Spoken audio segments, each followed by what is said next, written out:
महाराष्ट्र लोकांचे मत, लोकांचा विश्वास, आमची बातमी। महाराष्ट्र सरकारने लावून दिलेले आहे आणि आज तब्बल 1 महिना झालं महाराष्ट्रामध्ये मात्र पोट आलेला होता। दलित प्रांत राज्यस्तरीय न्याय हक्क मेळाव्याच्या माध्यमातून हा 27वा भारतीय दलित प्रांताचा वर्धापन दिन 27 ठराव या ठिकाणी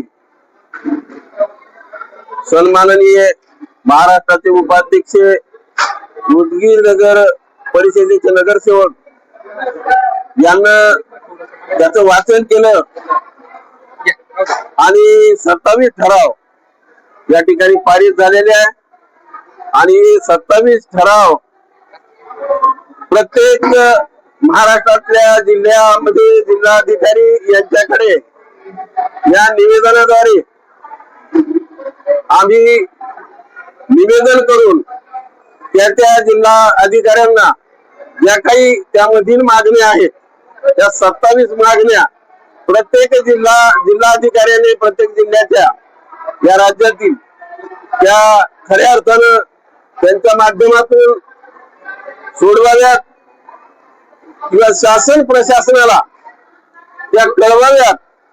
त्या माध्यमातून मागच्या वर्षामध्ये 26व्या वर्धापन दिनाच्या निमित्तानं 26 ठराव आम्ही पारित केले होते। काही ठराव त्या ठिकाणी मंजूर करण्यात आलेले आहेत, ते वगळून हे 27 ठराव 27व्या वर्धापन दिनाच्या निमित्तानं आम्ही या ठिकाणी सातत्यानं आम्ही मांडणी करत आहोत। त्याच्या मागण्या यामध्ये घेण्यात आलेल्या आहेत। वास्तविक पाहता हे राज्यातलं जे सरकार आहे, हे जे सरकार आहे हे जातीवादी सरकार आहे। या अगोदर 75 वर्षाच्या सरकारनं या राज्यामध्ये आणि देशामध्ये सत्ता भोगली, परंतु त्या काळामध्ये मागासवर्गीय समाजावर कधी अन्याय अत्याचार झाले नाही आणि झाले तरी ते मिटवण्याचा प्रयत्न त्यांनी केला। परंतु जातीवादी सरकार आल्यापासून सातत्यानं अन्याय अत्याचार मागासवर्गीयावरती होत आहेत। याचा खऱ्या अर्थानं आजच्या दिनी मी धिक्कार करतो। खरं म्हणजे आपल्याला माहित असेल की दररोज शहरामध्ये 1-1, 2-2 खून होत आहेत, परंतु प्रशासन करती जी काही या ठिकाणी राज्यकर्ती जी लोक आहेत, प्रशासन करती जी मंडळी आहे ती दुर्लक्ष करत आहे आणि त्यामुळं जास्तच अन्याय अत्याचार वाढलेला आहे। या अन्याय अत्याचार कुठेतरी दूर झाला पाहिजे। त्या माध्यमातून भारतीय दलित प्रांत हे सामाजिक संघटन काम करत आहे। खऱ्या अर्थानं या राज्यामध्ये आजपर्यंत भारतीय दलित प्रांतांना इतिहास नोंद केलेला आहे की ज्या महापुरुषाच्या नावासाठी सतत 17 वर्ष लढा दिला। 17 वर्षाच्या नंतर डॉक्टर बाबासाहेब आंबेडकरांचं नाव औरंगाबाद येथील विद्यापीठाला मिळालं, तेही नामविस्तार या माध्यमातून 2 तुकडे केले गेले आणि म्हणूनच खऱ्या अर्थाने 2014 पासून तर या 10 ते 11 वर्षाच्या कालखंडामध्ये मोदीचं सरकार आल्यापासून गोरगरिबावरचे अन्याय अत्याचार वाढलेले आहे आणि म्हणून हे अन्याय अत्याचार खऱ्या अर्थानं दूर करण्यासाठी आणि त्यांना न्याय देण्यासाठी सामाजिक चळवळी उभ्या झाल्या पाहिजेत। डॉक्टर बाबासाहेब आंबेडकर म्हणाले होते, सामाजिक चळवळी जर समजा व्यवस्थित चालणारी मंडळी असेल, कार्यकर्ते चांगले असतील तर समाजावरचा जो अन्याय अत्याचार आहे तो दूर करण्याचं काम त्यानं केलं पाहिजे आणि ते आम्ही करत आहोत।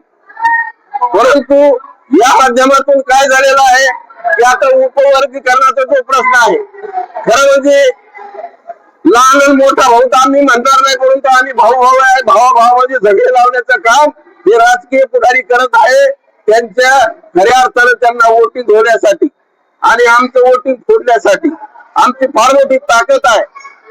59 जातीला डॉक्टर बाबासाहेब आंबेडकरांना खऱ्या अर्थानं तुम्हाला अधिकार दिला, आरक्षण दिलं।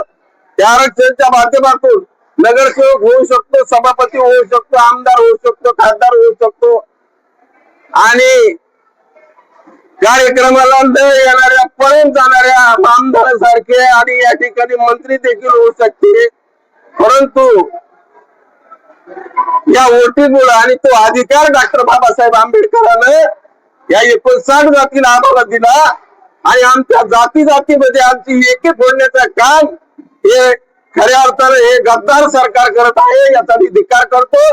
आणि म्हणूनच उद्याचा जो 12 तारखेचा मोर्चा आहे, आनंदराज आंबेडकर डॉक्टर बाबासाहेबांचं वंशज, त्यांचं रक्त, बाबासाहेब आंबेडकरांचं रक्त म्हणजे आमचं हृदय आहे. आणि त्या मोर्चामध्ये 12 तारखेचा सर्व त्यांचं तनमन घालून आम्ही जास्त संख्येने उपस्थित राहून वर्गीकरण जे आहे ते कुठंतरी थांबवा, नाही तर तुम्हाला येणाऱ्या इलेक्शन मध्ये पॅन्थर पाडल्याशिवाय राहणार नाही असा इशारा या ठिकाणी मी देत आहे. काय सांगा 27 वर्धापन भारतीय जनता 27 तारखेला आज वर्धापन दिन झाला.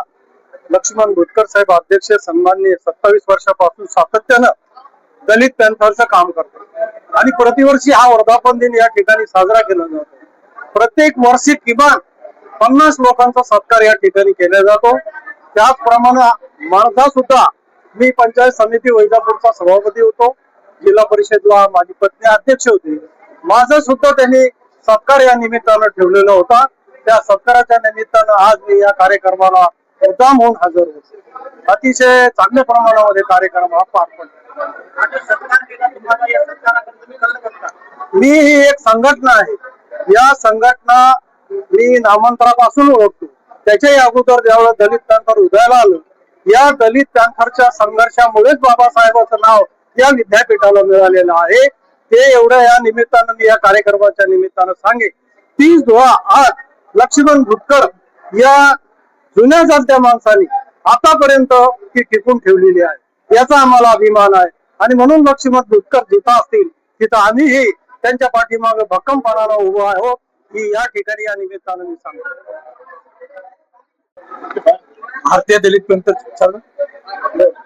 भारतीय दलित पंथरच्या वतीने आम्ही 10 मार्च पासून मंत्रालयापर्यंत लॉंग मार्च केला अळोबाकडच्या विरोधात. पण या सरकारनं महाराष्ट्रामध्ये अळोबाकडं हे आंबेडकर चळवळीला माहिती नव्हतं आणि दलित समाजाला माहिती नसल्यामुळे आम्ही लॉंग मार्च काढण्यात आला.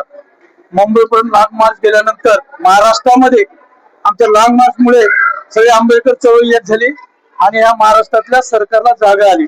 म्हणून महाराष्ट्रात प्रत्येक जिल्ह्यामध्ये अळोबाकडच्या विरोधात मोर्चे आहेत.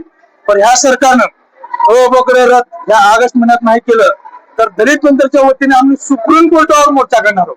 ह्याचं कारण काय, या देशामध्ये सुप्रीम कोर्ट इतके निकाली विरोध दिले देशाच्या, कारण सुप्रीम कोर्टाला अधिकारच नाही, हे संसदीय अधिकार आहे.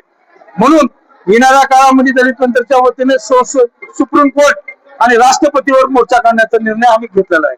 तर अळोबाकडच्या नेतृत्वामध्ये आम्ही लॉंग मार्च काढलो असताना आम्ही सरकारला सांगितले की या ऑगस्ट मधील अळोबाकडे रद्द करण्यात यावं आणि नाही केल्यास सुप्रीम कोर्टावर मोर्चा दलित पंथाच्या वतीने करण्यात येणार आहे. आणि सुप्रीम कोर्ट सुद्धा नाही ऐकले तर सुप्रीम कोर्टाला ज्या विचार असते ते राष्ट्रपतीकडे आम्ही जाणार आहोत.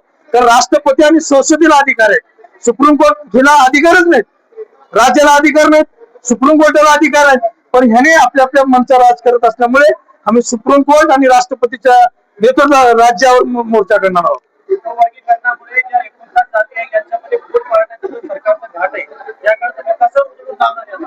नाही, एकच जाती विरोधात दिलेली आहे, बाकी सगळे 58 जाती आमच्या सोबत आहेत. लॉंग मार्च मध्ये सगळ्या जाती आहेत, नगरसेवक आहेत, जिल्हा परिषद मेंबर आहेत, आमदार सुद्धा आहेत. आमच्या लॉंग मार्च मुंबईमध्ये जाण्याच्या पहिलंच सगळे आमदार एक झाले. ह्याच्या लॉंग मार्चच्या इतकं ताकद झाली की सगळे महाराष्ट्रासाठी आमदार मोर्चाच्या पहिले एक झाले. फक्त एक आमदार दलिताचा विरोधात गेला, बाकी 29 आमदार आमच्या सोबत आहेत. हे आमदार तुमच्या सोबत आहेत, परंतु ज्यावेळेस आंदोलन मोर्चे होतात ते तेव्हा तुमच्या सोबत दिसत नाही, याकडे तुम्ही कसं बघता? आमदारचं काम विधानसभेमध्ये आहे आणि विधानसभेमध्ये मुख्यमंत्र्याला जबाब विचारतात. आणि 29 आमदार मुख्यमंत्री हो, उपमुख्यमंत्री हो, सगळ्या राज्यातले आमदार मुख्यमंत्र्याला एक लिखी लेटर पॅडवर त्यांनी अळोबाकडला विरोध केलेला आहे. मग ते आमदार आपलेच आहेत, फक्त एक आमदार सोडला आणि 58 जाती एका जागी फक्त एक जात विरोधात गेली, ती सुद्धा ह्या 4-5 दिवसात आमच्या सोबत येतील. काल बघतील असं मातंग समाजाचे सगळे लोक पुण्याच्या मोर्चात होते आमच्या. आता उद्या सुद्धा औरंगाबाद मध्ये मातंग समाजाचे सगळेच लोक मोर्चात आहेत. ह्याचं कारण उदार आहे, हे बघा हे जेबीएम जेल होते ही 1995 ला मी जेबीएम जेल होते आणले. आज ह्या कसबेला माहित सुद्धा नाही जे लहुजी काय. लहुजी इथल्या जातीवादी लोकांच्या विरोधात होते, इथल्या पेशव्याच्या विरोधात होते, पण इथल्या मातंग समाजात करत नाही. अण्णा बसतात इथल्या जातीवादी लोकांच्या विरोधात होते. त्यांनी थोडेच बीजेपीचे समर्थक आहेत. लहुजी सावळे महात्मा फुले सोबत या जातीवादी लोकांसोबत लढले आणि ही लहुजी सावळे कुठे जातीवादी लोकांसोबत आहेत. तर ही लढाई कुठली आहे. कारण मी 1995 लहुजी सावळे आणले. कारण 2000 रुपये तो असं नव्हता, 1.5 लाखाचा आहे. 2 लाखाचे लहुजी सावळे आहेत. कारण ह्यांना लहुजी सावळे अभ्यास नाही अजून, अण्णाभाऊ साठेचा अभ्यास नाही. म्हणून ह्या लोकांना मी बार बार मोर्चात म्हणत आहे लहुजी सावळेचा अभ्यास करा, अण्णाभाऊ साठेचा अभ्यास करा, महात्मा फुलेचा अभ्यास करा. ह्याने अण्णाभाऊ साठेचा अभ्यास केला तर बाबासाहेब ठाकरे. म्हणून मातंग समाजातले सगळे आंबेडकरवादी आहेत. फक्त 8 लोक सोडले, 8 मधून 3 आम्ही काल मोर्चात घेतले पुण्याच्या. आता उद्याच्या मोर्चामध्ये 3 मातंग नेत्याला मी बोलत आहे, ती सुद्धा उद्याच्या मोर्चात येतील. त्यांच्याकडे राहतीलच 3 लोक. 12 तारखेच्या मोर्चाला तुम्ही काय आवाज करणार समाज बांधवांना? सगळ्या 58 जातीच्या लोकांना, मातंग समाजाच्या सुद्धा लोकांना मी विनंती करताय की उद्याच्या मोर्चात राहावं. कारण आनंद आंबेडकर, अण्णाभाऊ साठेचे नातू सोयरे, ती नातू नाहीत, त्यांना सुद्धा आमची विनंती आहे आनंद आंबेडकर, सचिन साठे एक व्हावं आणि राज्यामध्ये सत्ता त्यांची आणावं. हीच आमच्या दलित पंथाच्या वतीने आमची